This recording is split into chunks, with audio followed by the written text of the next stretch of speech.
வில்லியநல்லூரில் வெள்ளம் வந்துங்க ஐயா. ரொம்ப மக்கள் பாதிக்கப்பட்டு ஒன்றும் தண்ணி வெள்ளம் எங்கேயும் ஓட முடியாமல் அது கஷ்டப்பட்டு எங்கேயும் ஓட முடியாமல் ரோட்டில் குந்திக்கிட்டு கஞ்சிக்கெல்லாம் வழி இல்லாமல் கனமாக கஷ்டப்பட்டு போய் மக்கள் எங்கேயும் வழி இல்லாத நிற்கிதுங்க.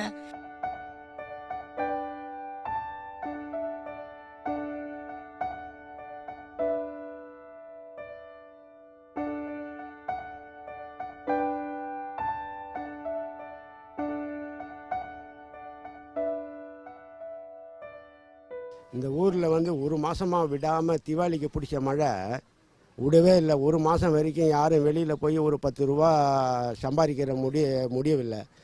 போனால் தான் கூலி. ஆனால் அன்னைக்கு நல்ல விவசாய நெத்த கூலிக்காரங்க தான். ஒரு மாதமாக எங்கேயுமே வீட்டை விட்டு போக முடியல. ரொம்ப கஷ்டப்பட்டாங்க.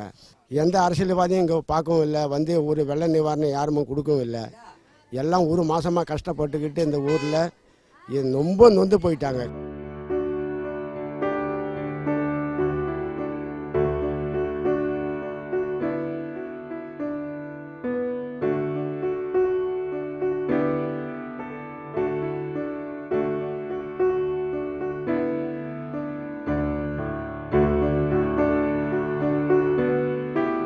ஒரு மாசமா தொடர்ந்து பெஞ்ச மழையில எங்க வீடுலாம் விழுந்து பசங்கள்லாம் வச்சுக்கிட்டு எங்களால சமாளிக்க முடியலங்க.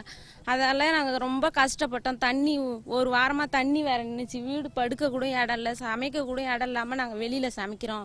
வெள்ளம் அதனால வீட்டு வாசலை விட்டு ரொம்ப காற்று மழை அடித்து எல்லாத்தையும் தூக்கி கொல்லியில் போட்டுடுச்சு. ரொம்ப மொட்டையானதான். நாங்கள் அந்த தூத்த மழையில் காற்றுல ஸ்பெஷலில் ஒன்றும் தாங்க முடியாத அளவுக்கு வெளியில் போய் நின்று இருந்துக்கிட்டு இருந்தோம். அதனால் ரொம்ப அதிகமான முறையில் பாய்ச்சதும் வீடு காசெல்லாம் தண்ணி அதிகமாக நின்று போச்சு. அதனால் வெளியில் நின்று கஞ்சி காய்ச்சி குடிச்சிக்கிட்டு இப்படி கிடந்தோம். அதுக்கு முறை ஆனந்த கடலேருந்து உதவி பண்ணாங்க. நல்ல மாதிரில இருக்கிறோம்.